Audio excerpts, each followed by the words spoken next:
What up, y'all? You rocking with Jiggy Jones. And listen, we at Julian Club. Big shout out to Julian once again for hosting us. And today, we got a guest in the building. You're now tuning into Kreative Convos podcast with your host, Jiggy Jones, where I make every single guest feel at home. And today, we got DC the Don in the building. DC, what's good, my guy? Yeah, I'm chilling, bro. Chilling, man. Man, definitely appreciate you taking the time to pull up on me, man. You've been in New York for like, what, a good week now? Type. It's been like 5-6 days, man. I've been moving. You've been running around. I peeped your IG recently, and you was taking suggestions from people for like on shit to do, like during the day. Hell yeah. You got some food, got some good eats. What restaurant you in at? Museum. I went to a few spots, man. I was just on TikTok looking at like cool spots, trendy spots out here, and I found some fire shit. But like, I think the highlight of my day was meeting this running into this homeless dude. Facts, I saw that. Yeah. Where you even meet him at? How was that encounter like? Man, I just got up from dinner and they was like, yeah, you should go feed the homeless next. I like had my fans curate my entire day. I was like, all right, bet, fuck it, I'm gonna go feed somebody. I went up to bro, I'm like, yo, you hungry? Yeah. This nigga just started glazing, bro. He like, man, you tall, you got a nice smile. I'm like, yeah, I appreciate that, bro. You want some food? He like, nah, I'm good, bro. I need you to tell Mike Tyson, don't fight Jake Paul. He too old to be fighting Jake Paul. I'm like, all right, you passionate about it. Fuck it. I'm gonna let people know. Yeah, I mean, but the fact that I never saw anyone like the fans curate a day just straight off the stories like that. I feel like that was dope for the fans and for them to see it in real time type of. I mean, they always ask me, they don't know they always see what I be doing, and whenever I do post what I'm doing, they be like, man, this nigga random as hell. So I was like, you know what, I'm gonna let them know exactly what I'm doing today because y'all gonna pick it.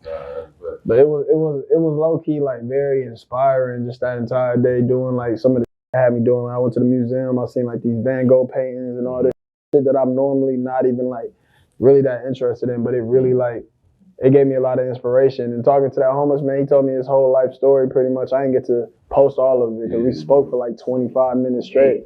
So it was just like, I don't know. I feel like it was a good experience. No, for sure. You even said before, like, you wouldn't even mind being homeless type. Nah. Because you'd be a fly ass crackhead, like. I think I would. I mean, you fly shit right now, so. I don't think it take much for me to like put. At the end of the day, bro, it's about you. If you know how to color coordinate, you know how to pick clothes that fit you. Yes. You know what I mean? You don't need Balenciaga to do it. Hell no. Yeah, the brands, it's never about the brands. I always say shapes and colors for real when it comes to clothes. And even with that context with the homeless, with you saying you not mind being homeless, you said you tweeted that people are so poor that all they have is money. Yeah. Like that's some deep shit, bro. I can't even hold you.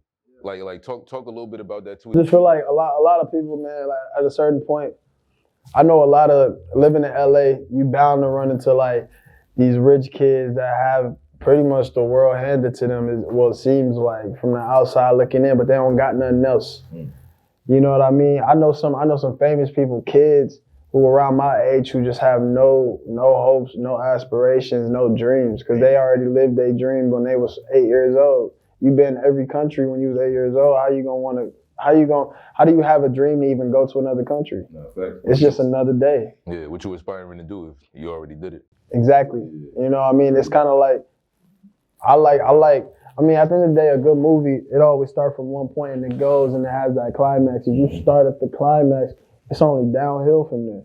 You know what I mean? And I feel like a lot of people don't realize that, and a lot of people are quick to judge these kids that just come out very rich, and they like, man, this is what you're crying about. A lot of people talk about Jaden Smith because they like, man, you rich, your dad Will Smith, but pain is relative. Whatever he going through probably feel the same exact way as somebody not having enough food to feed themselves. And I know that sounds insane, but it only sounds insane because you small-minded. And you're not looking at the big picture. At the end of the day, what he goes through is something that you can never fathom. Imagine not being able to dream. I feel like that's death before dying. Facts, I agree, 1,000%. You know what I mean? 1,000%, bro. And with this project, new project, Rebirth, you know, you definitely, it's an elevation in a lot of things, right? Not only your sound, not only sonically, but you as a person, especially coming from the project that preceded Funeral. So one, you had a listening party in New York with the brand Subi. Is Subi how long? Is Subi your brand or that's a collaboration? That's my brand. Okay, so Subi is yours. Nah, I didn't know. I'm lying like shit. But you the main guy holding it down right now. Subi like my step family. Okay. You know what I mean? My brand is Letter 5. Yeah, And they collaborated with the merch, right? Yeah, and I only put out half a drop. So you know what I mean? So for my second thing to be a collaboration with a brand that when I had $500, I went to Nordstrom in 2018 and spent $100-some on a pair of jeans just so I could just say I had Subi jeans on. For them to be my first collaboration and only my second drop of my clothing brand, it's huge to me. You know what I mean? And it's also just like a blessing. You know what I mean? I'm just eternally grateful for my fans to put me in this position to even be able to do something like that. It's a full circle moment. You know what I mean? For sure. And how was that listening party? I saw you standing on top, the stage tables. You was out there wilding. I mean, that's like a small snippet to your actual live performances because you be going crazy with the raging and live performances. Yeah, I went there expecting it to be like, you know, just kind of like a listening party where just listen. But it ended up like, I don't know, I just can't help myself. There was so many kids there. I was like, man, it's a show now. Yeah. I don't give a f if they got clothing racks. No. We had a mosh pit in that. So it was lit. The fans always got good energy, and I feel like I kind of feed off of their energy. They feed off of my energy, and then it's just I feed back off of their energy that they're giving me. Right. And it's like we can never lose like that. Yeah. It's just like a constant circle of good energy. Facts. Yeah, I even peeped your LA show. You had like a Miguel American Music Awards moment when you kicked. I think you kicked somebody. I think you staged out. I forgot Miguel did that. Bro, yeah, that was crazy. It's the energy of it. I get it. I think bro tweeted like it's this DC lanky ass almost took me out or something. Bro, I swear to God, I did not know it was that bad. See, I've seen a video similar to that, but that one was bad. It's usually like the camera over. Right. Like when I see that angle, because I always would come and run and jump straight off stage, off the rip. Yeah. Wait, did you jump like leg first or? Because you ain't like. It was like back first. Oh. And I was like, I don't know, I just realized I can't do that no more. You know what I mean? Same when it's done. Moving forward, I can't do that no more. And whoever that was, I got some free clothes on the way for him. So I appreciate you for showing up. And nigga, I'm glad you're still here, bro, because I wicked. Yeah, that shit was crazy. But I mean, like you said, it's the energy of the crowd. And I think, you know, for him to even tweet about it, post a video, he was a good sport about the whole thing. So he held it down. But we're going to go back into Rebirth. But I want to talk about like the beginnings, right? Yeah. Milwaukee, Wisconsin. Talk about just growing up in that area. Was there a music scene that you could work with growing up? Yeah, I mean, there's always been a music scene in Milwaukee, but it's always kind of not been like the type of music that spoke to me. And it wasn't the music that made me fall in love with music, but it was also like, it was just something that it was cool to see. You know what I mean? Like, I was talking about this earlier. It's like almost impossible to dream to have a Lamborghini when ain't no Lamborghinis in your city. You know what I mean? So at first, music wasn't that big of a thing, or it wasn't that big of an inspiration for me where I wasn't inspired enough to want to actually pursue it because I didn't see it in the way that clicked to me. You know what I mean? Like, whenever I started to do my own research, whenever I started to get on the internet and I started to listen to full albums, I remember my dad, he showed me the Carter 3. Whenever I went to go visit my dad, I would visit on the summers, and he played the Carter 3. We had these long road trips because he had a traveling business, like a door-to-door salesman company. And we would be in this big-ass minivan, or this big-ass van, and I would just hear the Carter 3 album over and over, and I started to fall in love with music. You know what I mean? I heard Graduation by Kanye, 808s, all these albums that really started to make me realize, like, yo, music is something very, very special. Mm-hmm. How old were you at that time, bumping those albums? I had to been like, I don't even fucking know, like 8, 10, maybe 11, somewhere around there. You know what I mean? The first song I remember ever like actually acknowledging as a child was Go DJ by Lil Wayne. He had, my big brother's name was DJ, and I used to want to be like my big brother. So I used to tell people my name was DJ. And I thought that he was talking about me or my big brother, because I didn't know what a real DJ was. So I was like, he talking about me, go DJ, I'm dancing to it. I fell in love with music from an early age, but it wasn't because of my city, because my city ain't give me nothing to fall in love with. And that's just the truth. And I feel like the culture that came from my city in a lot of ways is something that I'm here to expand upon.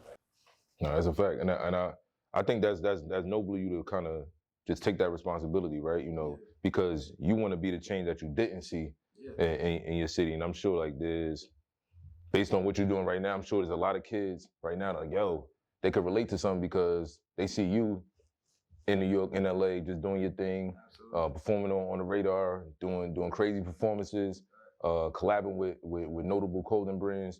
Yeah, I think that's noble of you to be the change that you didn't see in your city. That's fire, bro. I mean, I do it. At the end of the day, I do it for a lot of different reasons, but one of the main reasons I do it for is the little kids that grew up like me, the young black kids that had to grow up in an area where they was shoehorned into a way of life that they don't want to actually live. That ain't really you, bro. It's mad layers to you. You know what I mean? You're not just this one thing that people want you to be and people portray you as. And I feel like in a lot of ways, if I'm able to help that kid realize different things that he's into and see that somebody else is doing it that was from his city and look just like him, then that's a win in my eyes. You know what I mean? Now what is like the most popular thing to do in Milwaukee if you growing up? When I was a kid, we used to just go to the roller skate rink and they would have like the free pizza on Fridays, hit the mall until they started banning all the kids because we would go up there and be fighting and shit. Niggas doing Facebook flyers for a fight. Like niggas was posting flyers, meet up at the mall, we about to fight. Or these two niggas about to fight.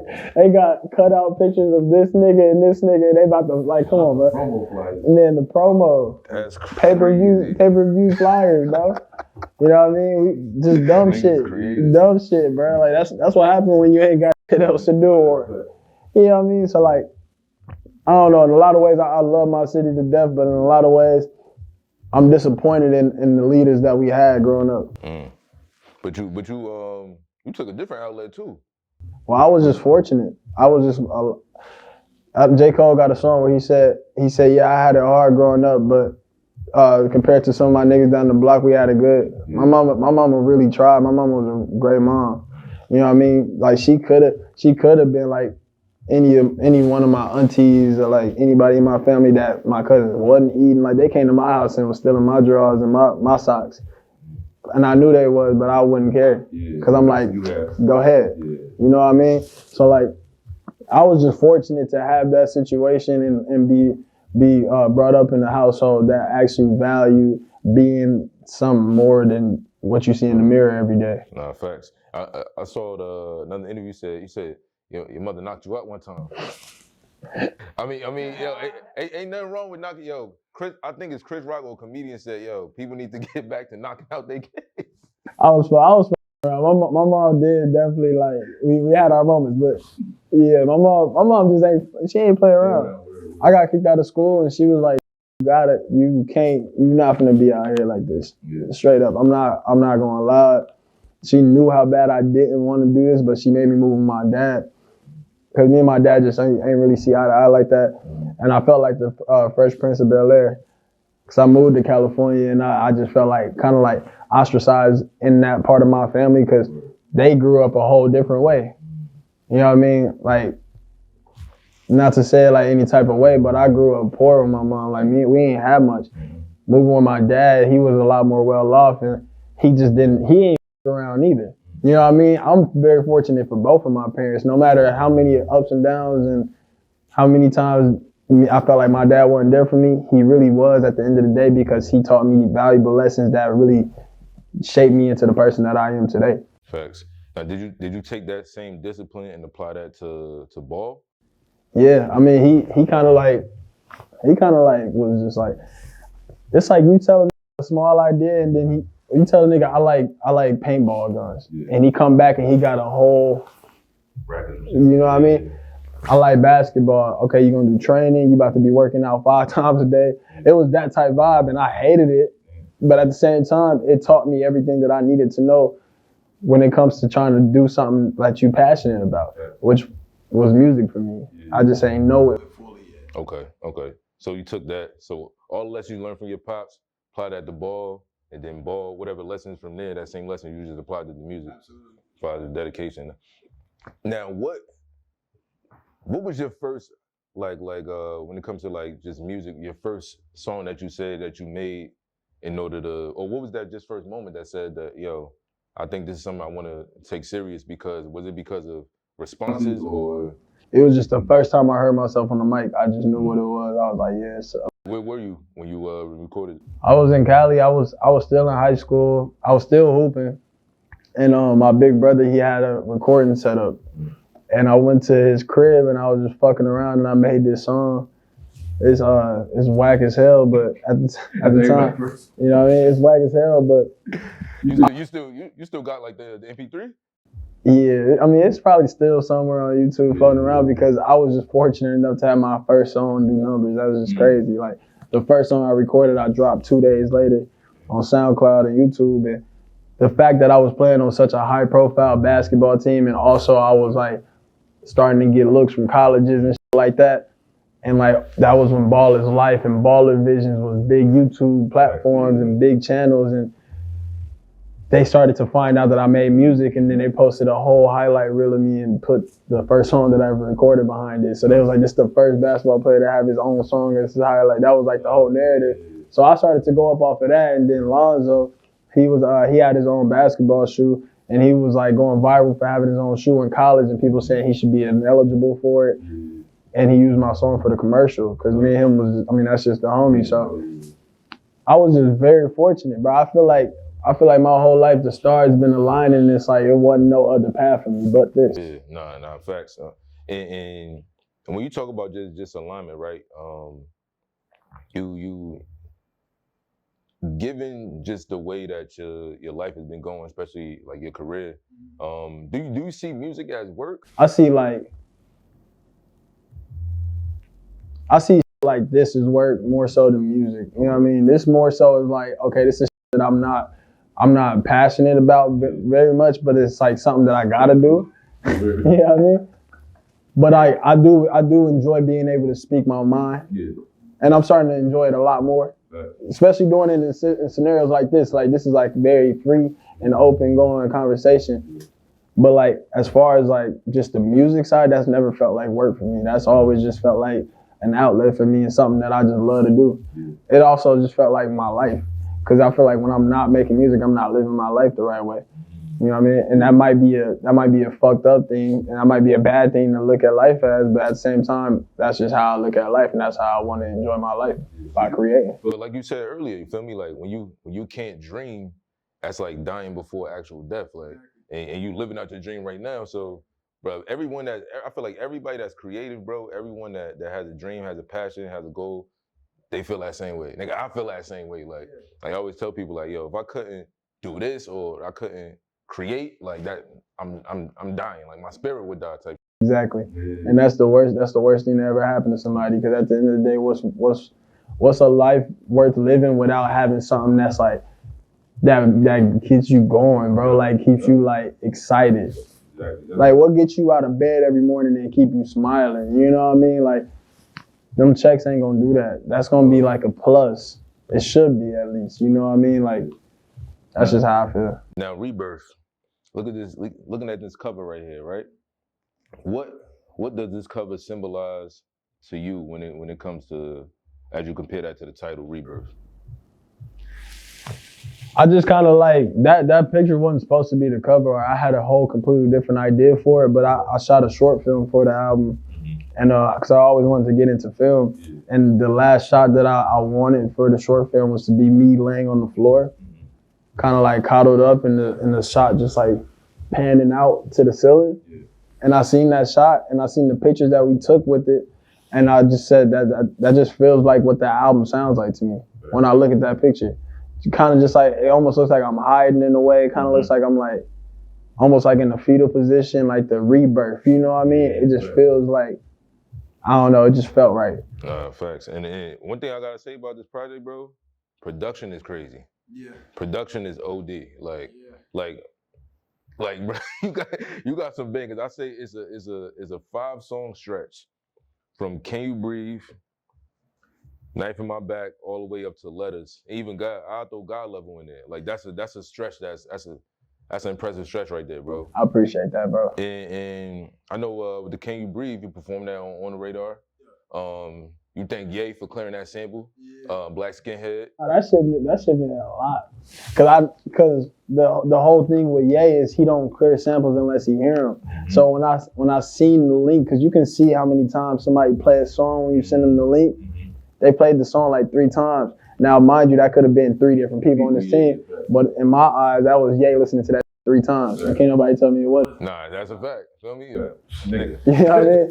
And in my eyes, I'm just like, man, I just appreciate the fact that I'm able to be able to do stuff like that. You know what I mean? Because this just the type of shit this the music that inspired me to keep making music and wanting to even make music. So for somebody like that to allow me to be able to use their creative that they already started and just like kind of evolve it in a way, that meant a lot to me. And also like just people like Pharrell like reaching out and following me like that. Those the people that really, in my eyes, is the heart and soul of what music is. Facts. They the sound makers, the creators of the sound that we know as today. Like, now what would be your top 5 songs on Rebirth if you had to choose? I'll tell you mine. Mine, Can You Breathe, Knife in My Back, Fly Enough to Be Virgil, Stella Rose, and Hello World. That's my 5. Hello World, that's interesting. What would be your 5 if you had to choose? Somebody say, yo, I got this Rebirth album from DC. I need 5 joints that's going like stamp the album. I would say Will You Be Mine, just because that's like the realest song I ever made in a lot of ways. I think it's the most honest song I ever made. I would say Stella Rose. Like if you got a chick you trying to take out on a date, whatever, get in the car and play that with her. I would say Can You Breathe? I would say God Level. And damn, I ain't never even really thought of this question for real. The last one I would say Best Friend Only. Okay. And when you starting a show and when you closing the show, what you starting with, what song are you starting with, and what song are you ending with as far as Rebirth? The album I put it together like it was a show. So I'm starting with the intro and I'm ending with the outro.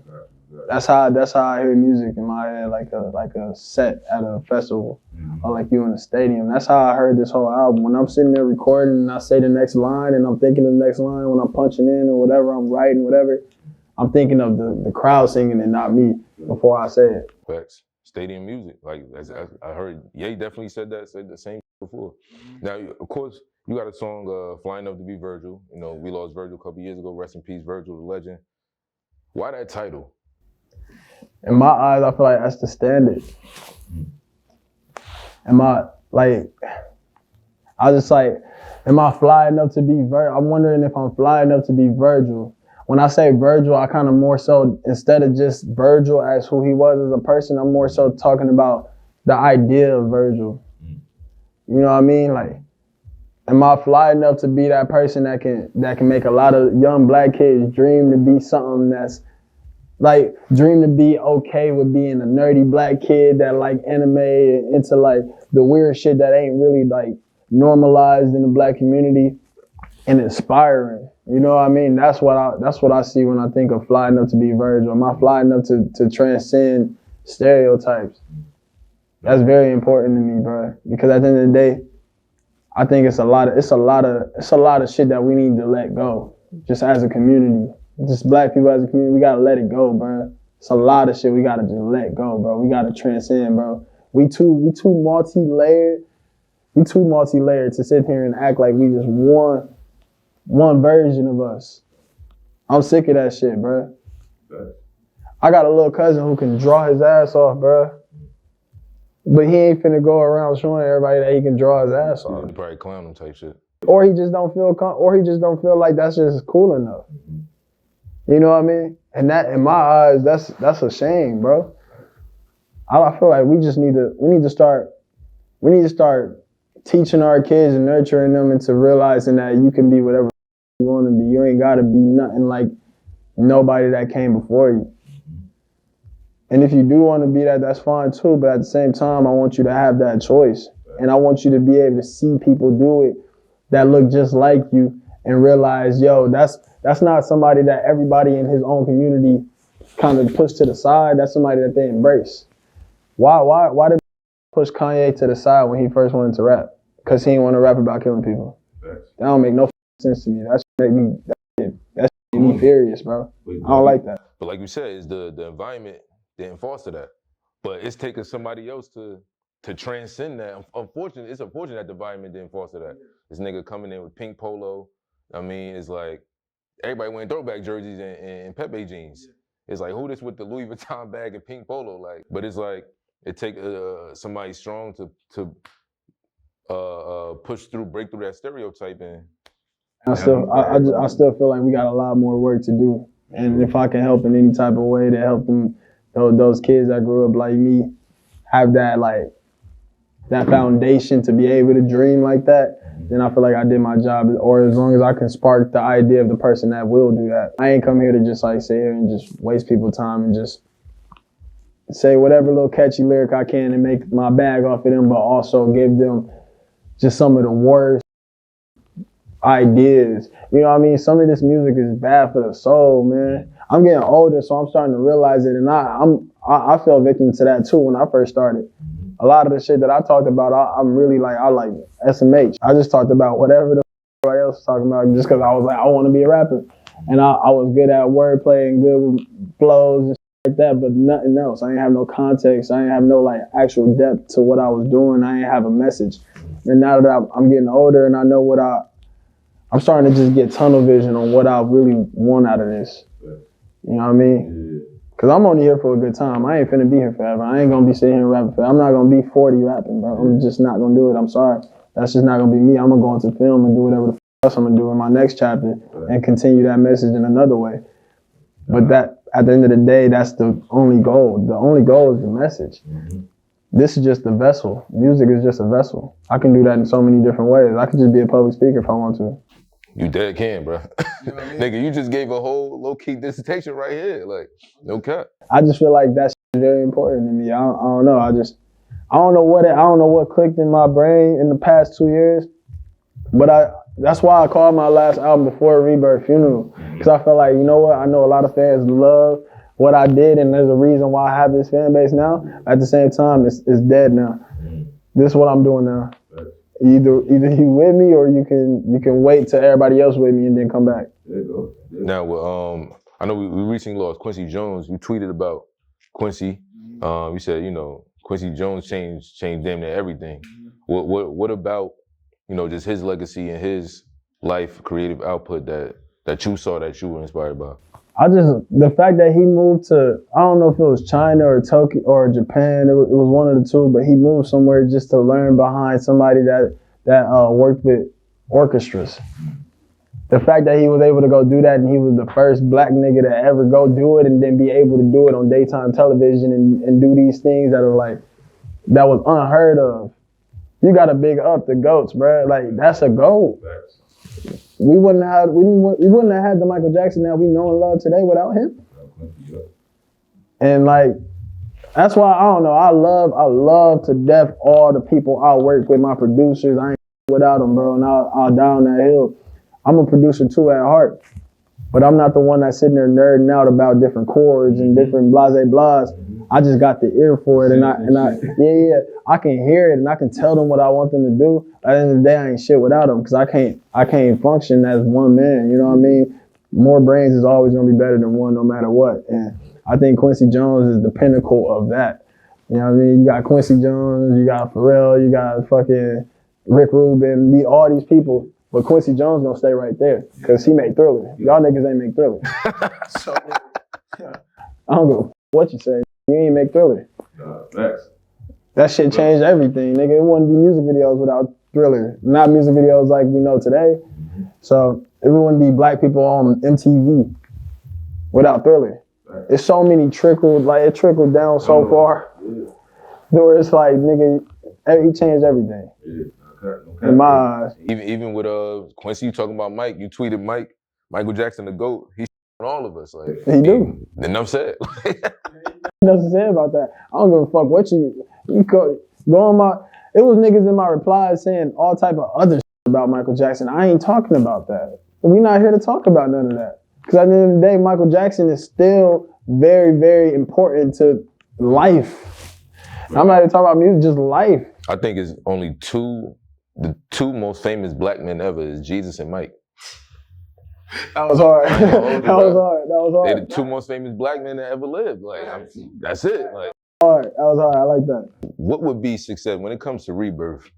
When it comes to the album, what's success to you? Is it just the positive reactions, reaffirming how great the project is? Is it people coming to your shows, vibing out to it, or is it like the number climb on like the Apple charts or Billboard type? Like, how do you define success?